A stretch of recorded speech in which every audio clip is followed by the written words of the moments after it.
Salut et bienvenue à toi dans cette vidéo consacrée à la conservation de l'énergie. Alors avant d'étudier véritablement la conservation de l'énergie, on va se pencher sur l'énergie. L'énergie, qu'est-ce que c'est? C'est un concept physique, certes, mais qui n'est pas simple parce que l'énergie, c'est quelque chose finalement d'invisible, donc difficile de la définir comme cela. Alors on va quand même s'y atteler et on va passer par une petite explication, tu vas voir que tu vas comprendre assez facilement. Partons du soleil. Eh bien le soleil, lui, il va fournir de l'énergie, il fournit de l'énergie à de l'herbe par exemple. L'herbe va elle-même fournir de l'énergie à une vache. Cette vache va fournir du lait et ce lait, on va pouvoir nous le transformer par exemple en fromage. Et ce fromage, bien sûr, on va pouvoir se régaler avec et le manger. Eh bien voilà, l'énergie en fait, ce qu'il faut retenir, c'est qu'elle s'est transformée. Elle est passée de système en système. Et c'est comme cela qu'il faut la comprendre. Alors on va tout de suite se pencher maintenant sur les différentes formes d'énergie. Et oui, il y a différentes formes, tu en connais déjà un bon nombre. La première, bien sûr, on vient d'en parler à l'instant, c'est l'énergie solaire. Il existe aussi, notamment là tu reconnais les centrales nucléaires, l'énergie nucléaire. Les énergies fossiles, alors on trouve le charbon, on trouve bien sûr le pétrole et enfin le gaz. Il y a aussi l'énergie musculaire, c'est l'énergie qui nous permet de nous mouvoir, de bouger et de faire du sport notamment. Voilà un autre type d'énergie. Il y a aussi les énergies marines. Oui, là il y a tout un tas de technologies nouvelles. Ici donc des hydroliennes qui sont implantées dans la mer et qui se servent des courants pour produire de l'énergie que l'on va pouvoir ensuite utiliser sous forme électrique. Et voilà encore aussi des centrales sous-marines qui sont installées et donc qui nous permettent de récupérer un maximum d'énergie. Il y a aussi l'énergie hydraulique. Alors justement, à partir de l'eau, et le fait que l'on puisse mettre des barrages, on va utiliser la hauteur de l'eau pour faire tourner certaines turbines et puis transformer cette énergie en énergie électrique. Il y a aussi l'énergie géothermique. Alors ici on trouve beaucoup de choses sur l'énergie géothermique. C'est bien sûr, on va utiliser des installations qui vont dans le sol et qu'on va pouvoir utiliser dans une maison ou encore dans une usine, dans une entreprise. Il y a la biomasse. Alors la biomasse, c'est une énergie vraiment intéressante. C'est déjà le bois. Et le bois aussi que l'on peut transformer sous forme de pellets que l'on va pouvoir mettre dans certaines chaudières. Et puis il y a bien sûr aussi tout ce qui concerne les composts. Les composts sont une source très importante d'énergie. Il y a bon nombre d'entreprises qui les utilisent, notamment certaines grandes entreprises en agriculture. Et on va terminer par la dernière, l'énergie éolienne. Donc bien sûr, ce sont des éoliennes qui vont utiliser la force du vent pour pouvoir aussi fabriquer de l'électricité. On va passer maintenant au transfert d'énergie. Alors l'énergie, tu as pu déjà le ressentir au cours de ces premières minutes passées ensemble, l'énergie c'est un concept important. Il y a une phrase très célèbre, « Rien ne se perd, rien ne se crée, tout se transforme » de Antoine Lavoisier. Eh bien, l'énergie, il faut savoir, elle peut être transférée d'un corps à un autre ou encore convertie d'une forme en une autre. Voilà une ampoule de Crookes ici. On utilise bien sûr le rayonnement solaire et puis là on constate que ça va provoquer un certain mouvement. La conversion d'énergie. Alors comment on l'explicite? Eh bien par des schémas et par ce que l'on appelle des chaînes énergétiques que l'on peut représenter. Une chaîne énergétique, ça permet de décrire simplement les conversions d'énergie. Comme tout à l'heure, on a vu une chaîne en partant du soleil, ensuite de l'herbe, de la vache. Eh bien, on pourrait expliciter cette chaîne à l'aide de schémas très clairs. Alors, pour justement schématiser cela, il y a des symboles. On utilise le rectangle pour représenter les réservoirs d'énergie. On utilise l'ovale pour les convertisseurs d'énergie Et enfin, des flèches qui vont permettre d'expliciter les transferts d'énergie. Alors on va faire tout de suite un exemple plus simple. On va partir donc du Soleil, c'est un réservoir, donc il est bien compris dans un rectangle. Ce Soleil va transmettre de l'énergie au panneau photovoltaïque, panneau photovoltaïque qu'on peut trouver sur les toits. Et le panneau photovoltaïque va pouvoir justement nous donner de l'électricité pour éclairer une ampoule à LED. Le panneau photovoltaïque, par contre, lorsqu'il reçoit de l'énergie du soleil, il dégage un peu de chaleur et cette chaleur est dissipée dans l'air extérieur. Si on regarde le premier transfert du soleil au panneau photovoltaïque, ici c'est de l'énergie solaire. Du panneau photovoltaïque à l'ampoule LED, ça va être de l'énergie électrique. Et puis l'énergie qui part du panneau photovoltaïque à l'air extérieur, c'est une énergie thermique. Alors si on regarde un petit peu tout ça, l'énergie solaire, c'est vraiment l'énergie exploitée, l'énergie que l'on va utiliser, qui est à la base. Et ensuite, on voit que cette énergie exploitée est diffusée sur deux types d'énergie. Il y en a une première, c'est l'énergie utile. Oui, c'est celle-là que l'on va utiliser pour éclairer l'ampoule. Et une énergie, quelque part perdue, entre guillemets, que l'on va appeler l'énergie dissipée.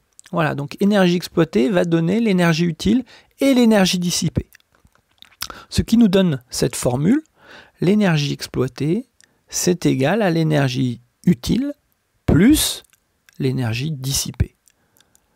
Voilà déjà une première approche de ce qu'est la conservation de l'énergie. Alors, conservation de l'énergie. On va voir ce que c'est un petit peu plus finement. On va parler ici de deux autres énergies. L'énergie cinétique tout d'abord. L'énergie cinétique, il faut savoir que dès lors qu'un objet est en mouvement, qu'il a une certaine vitesse, il possède une énergie cinétique. Cette énergie, elle augmente lorsque la masse augmente aussi, mais si la vitesse augmente. Alors il y a une formule pour cela. Alors l'énergie cinétique, on la note EC, c'est égal à 1/2 de mv². Alors l'énergie cinétique, son unité, ça s'exprime en joules, de symbole grand J. La masse est exprimée en kilogrammes, de symbole kg, et puis la vitesse s'exprime en mètres par seconde, m par s. L'autre énergie qui nous intéresse, c'est l'énergie potentielle. Alors, comment la comprendre? Imagine un objet qui est situé en hauteur, forcément il possède, lui, une énergie potentielle. Cette énergie, elle va augmenter aussi lorsque la masse augmente, mais également lorsque cette hauteur augmente. Oui, parce que en fait, cette énergie, elle est liée à l'action gravitationnelle de la Terre. Sa formule, c'est EP est égal à mgz. EP, bien sûr, représente l'énergie potentielle, le petit p pour potentiel, toujours en joules, la masse en kilogrammes, G, alors c'est une constante qui est exprimée en newton par kilogramme, et Z, qui correspond à la hauteur, en fait, ou l'altitude, ça sera en mètres. Sur Terre, il faut bien savoir qu'on prend souvent, même si les valeurs ne sont pas fixes, puisque ça dépend de la latitude, G est environ égal à 9,8 newtons par kilogramme. Parlons maintenant de l'énergie mécanique. L'énergie mécanique, notée E, M pour mécanique d'un système, c'est la somme des deux énergies qu'on a étudiées juste auparavant. C'est la somme de l'énergie cinétique et de l'énergie potentielle. On peut donc avoir cette formule, l'énergie mécanique égale l'énergie cinétique plus l'énergie potentielle. Passons maintenant à la conservation de l'énergie. Comme tu as pu le voir, cette conservation de l'énergie, c'est un principe très important en physique qu'on trouve dans de nombreux domaines. La conservation, en fait, nous permet de dire que l'énergie totale d'un système est invariante au cours du temps, c'est-à-dire qu'elle est constante, elle ne change pas. L'énergie totale ne change pas. Si on prend une énergie initiale pour un système donné, et une énergie finale, eh bien, elles seront forcément égales. Voilà, c'est ça là, le principe de conservation de l'énergie. Alors, pour bien étudier la conservation de l'énergie mécanique, je te propose d'utiliser une application qui est en ligne sur le super site pccl.fr. Et donc là, on va utiliser l'application sur un scénario d'Anne Aguirre. Voilà, c'est vraiment très bien, ça permet vraiment de comprendre la conservation de l'énergie mécanique. On va partir sur justement la situation où un objet est lâché. Alors ce qui est bien, c'est, tu peux le voir sur la fenêtre, il y a l'énergie cinétique, l'énergie potentielle et l'énergie mécanique qui sont modélisés par des rectangles de couleur, ce qui permet de voir un peu tout de suite, d'avoir une idée des grandeurs sur EC, EP et EM. Voilà, on lance l'application, donc l'objet, tu vois, est à l'altitude Z1 ici, et on va le lâcher. Alors on voit toujours que l'énergie mécanique ici, elle est pleine, que l'énergie potentielle était maximum au démarrage, et puis là, elle diminue alors que l'énergie cinétique augmente un peu. C'est normal puisque là, l'objet, lorsqu'on le lâche, eh bien, il commence à avoir une certaine vitesse, qui est faible, mais une certaine vitesse.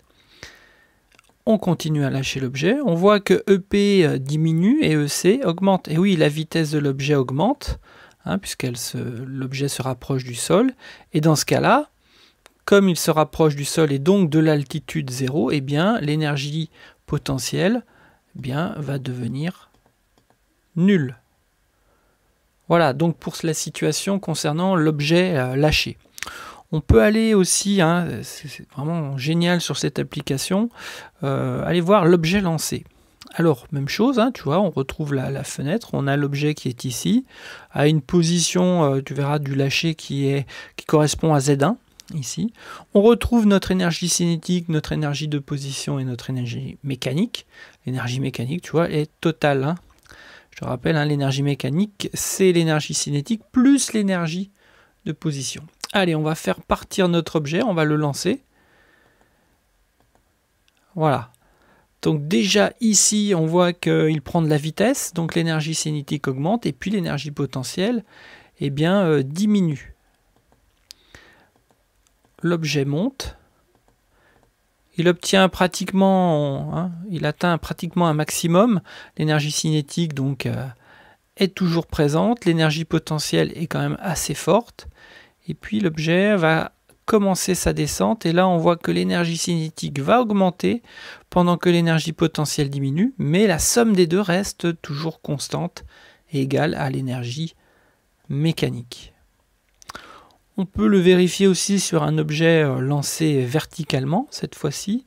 Alors il sera lancé à Z qui vaut Z1 ici. On retrouve à nouveau l'énergie cinétique, l'énergie de position et l'énergie mécanique qui sont modélisées sur la gauche. Allez, on lance l'objet. Voilà, l'énergie mécanique toujours constante. L'énergie potentielle va augmenter, mais oui, l'objet augmente au niveau de l'altitude et l'énergie cinétique diminue. Et quand l'objet va chuter, eh bien c'est l'inverse. L'énergie cinétique va augmenter, l'énergie potentielle va diminuer jusqu'à 0. Allez, je te dis à très bientôt, cette vidéo est terminée. Salut! Wow!